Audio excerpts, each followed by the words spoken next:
Muito bem, olá você que está me assistindo, seja muito bem-vindo a mais um dos nossos vídeos do curso de Cálculo 1. Vamos dar continuidade então ao nosso estudo sobre derivadas, né?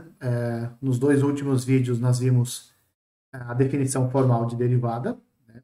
Que foi o primeiro vídeo da série de derivadas. No segundo vídeo nós vimos algumas técnicas, algumas propriedades, né?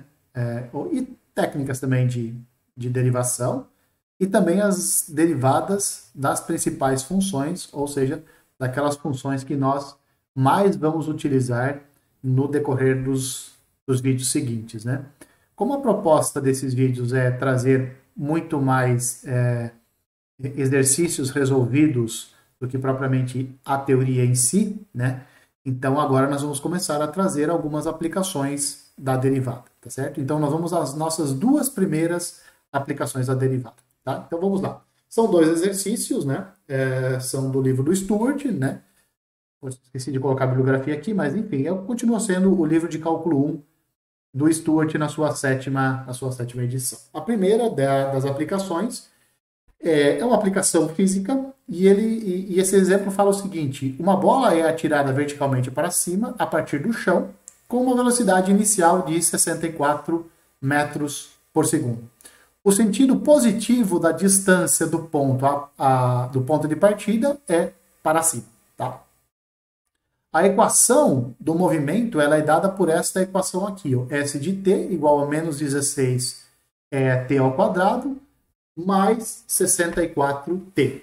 O t é o tempo em segundos decorrido desde que a bola foi atirada e S de t é a distância da bola até o ponto de partida após t segundos, né? Então, a bola é atirada para cima, é verticalmente. Tem uma brincadeira em feiras e exposições que você bate o martelo num negócio lá e joga o negócio para cima. Algo parecido com isso, né? Então, a velocidade inicial ela é dada, é 64 metros por segundo.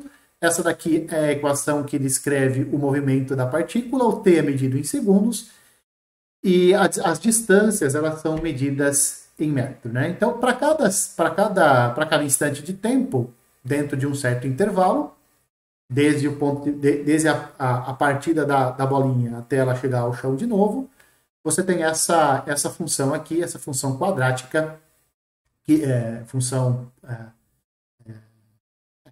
quadrática, que descreve esse movimento. Você pode observar que aqui o gráfico seria uma parábola, né, com cavidade voltada para baixo, porque o coeficiente do t quadrado é um número negativo.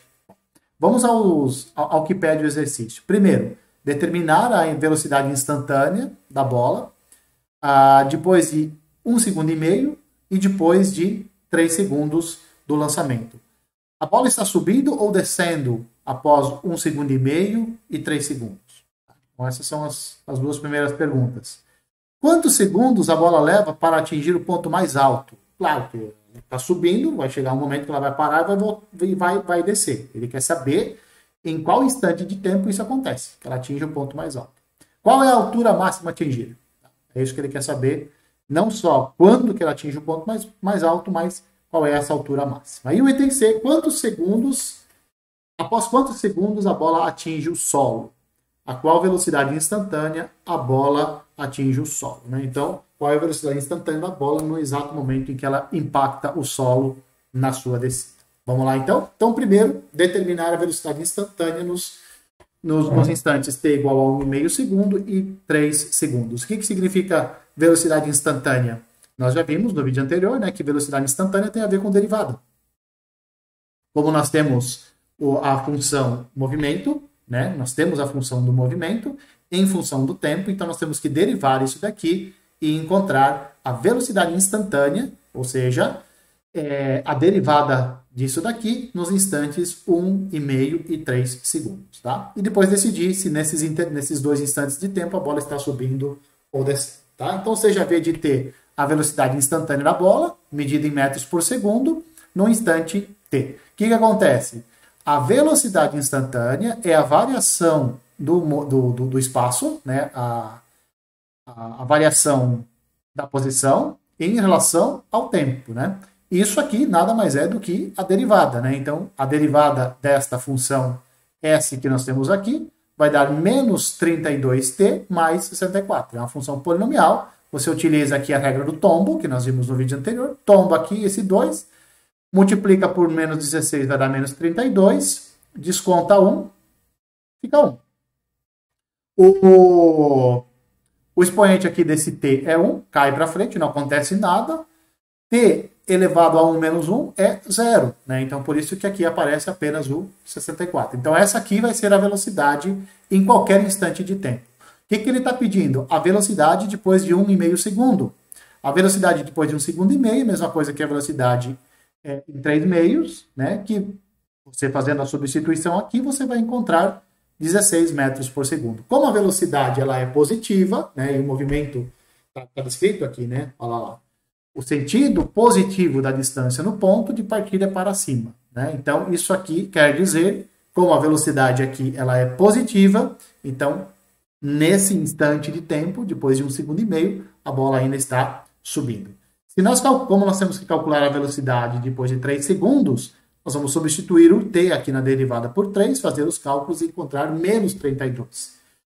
Como nós encontramos uma velocidade negativa, isso significa fisicamente que a bolinha ela está descendo, tá? Após 3 segundos a bola está descendo. Então você observa o seguinte, entre 1,5 segundo e 3 segundos, a bola passou de subir para descer. Então o que vai acontecer? É nesse intervalo, entre 1,5 e 3 segundos, em que há uma invertida no movimento.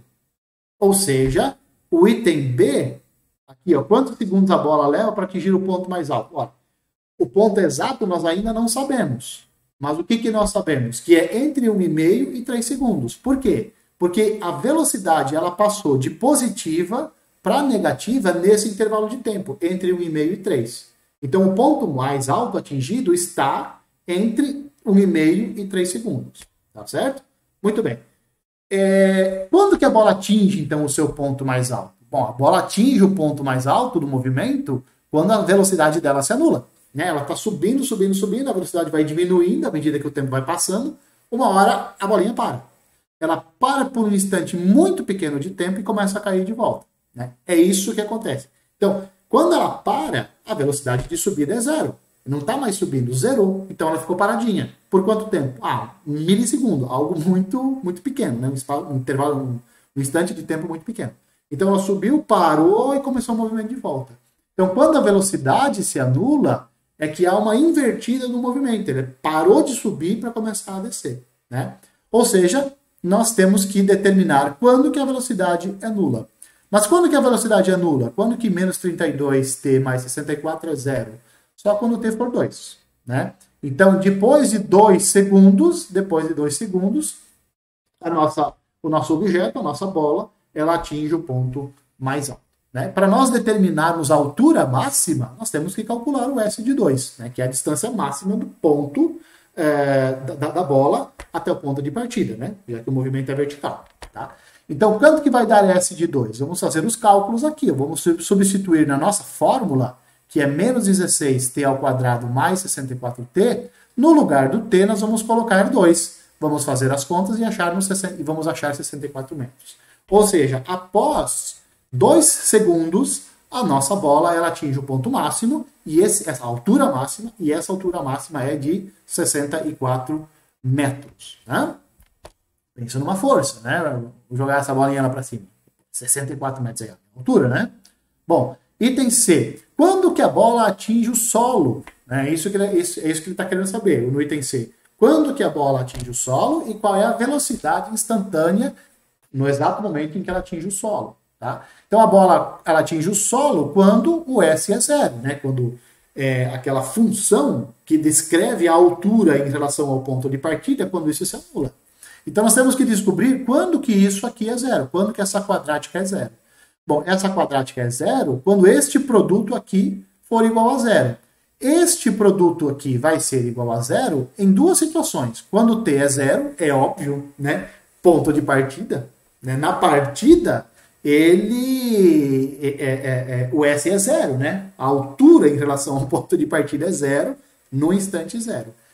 Ou outra situação que isso aqui se anula é quando t for igual a 4. Então, moral da história, a bola ela atinge o solo após 4 segundos do início do movimento, né? Então, ela começou no solo no instante t igual a 0, ela subiu, desceu, né? Atingiu o solo após 4 segundos, né?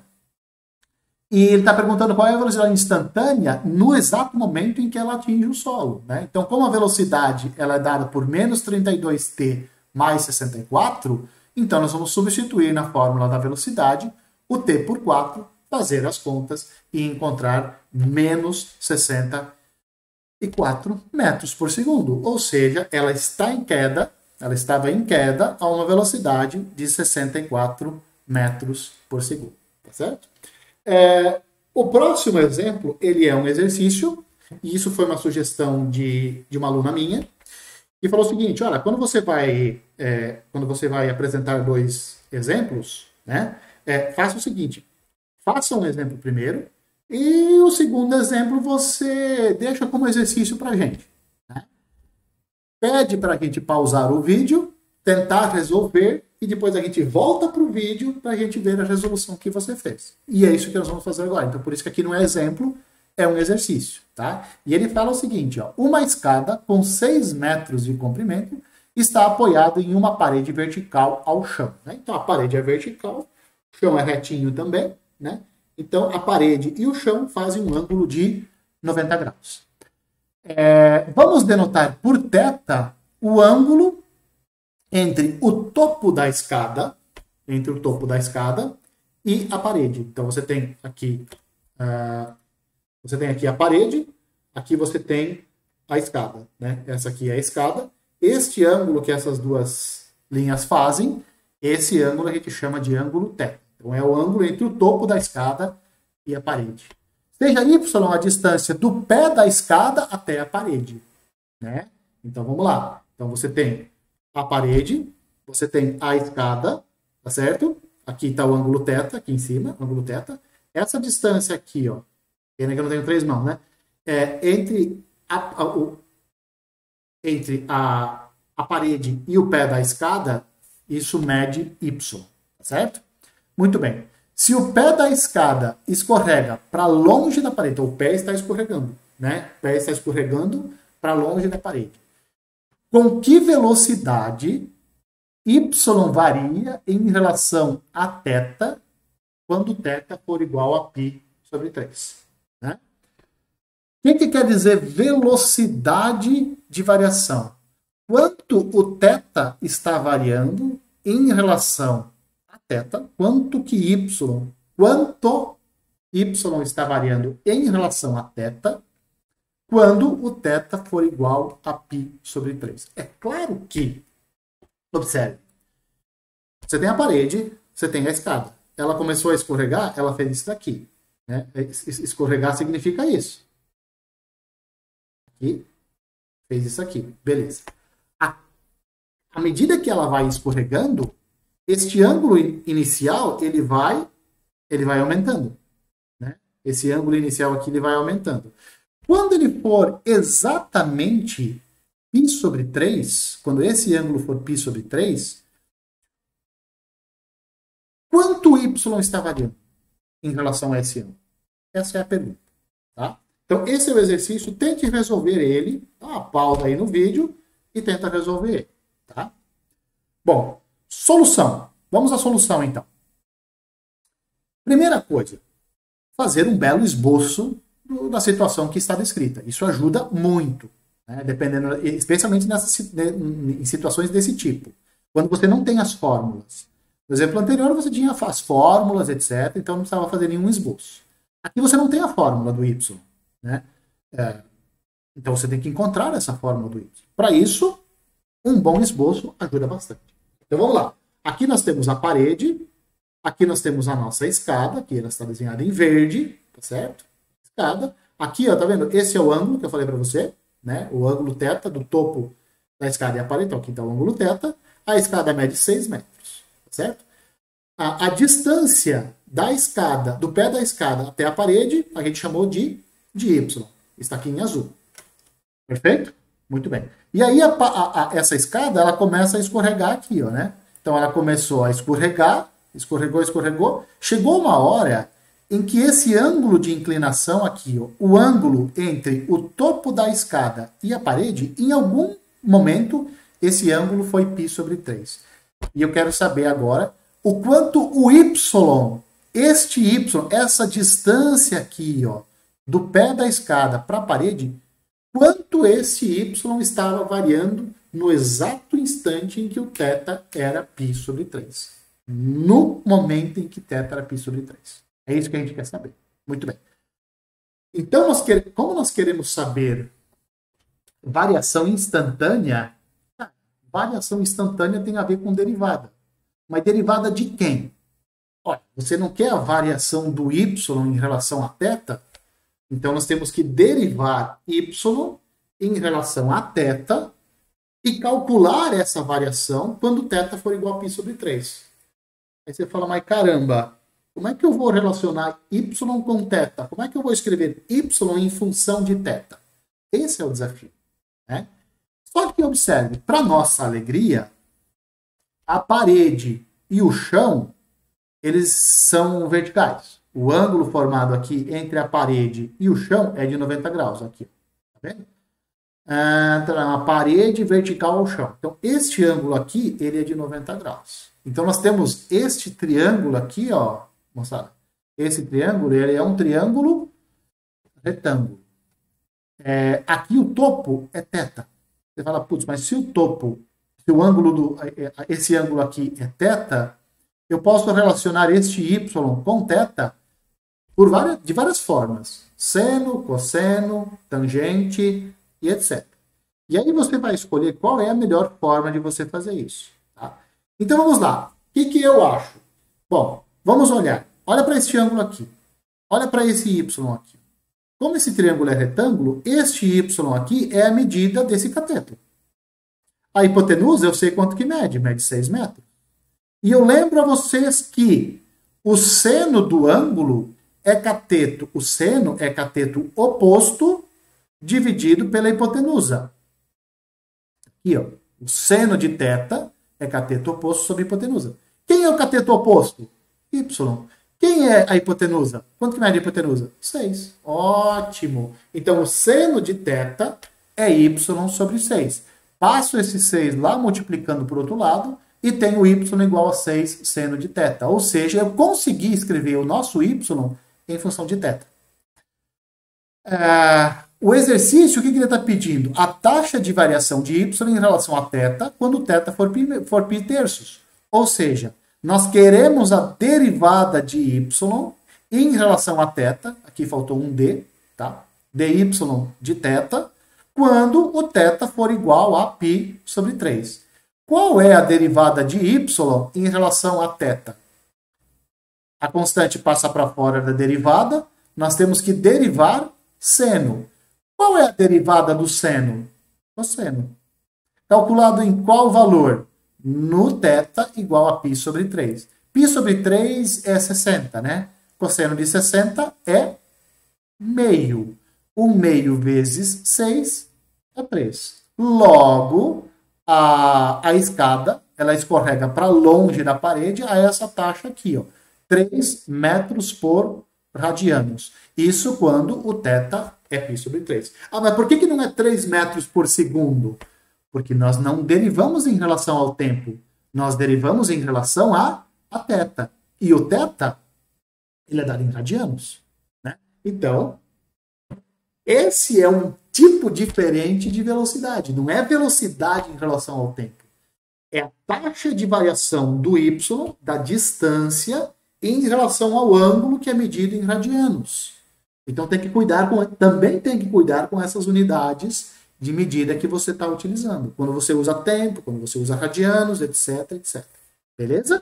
Bom, então, moral da história, nessa situação, quando o θ for π sobre 3, então a velocidade, a taxa instantânea de variação do y é 3 metros por segundo. Então, quando o θ for π sobre 3, aqui esse y está variando a 3 metros por radiano. Beleza? Muito bem. Com isso, vamos ficando por aqui. Um abraço a todos e eu espero que vocês me vejam nos próximos vídeos.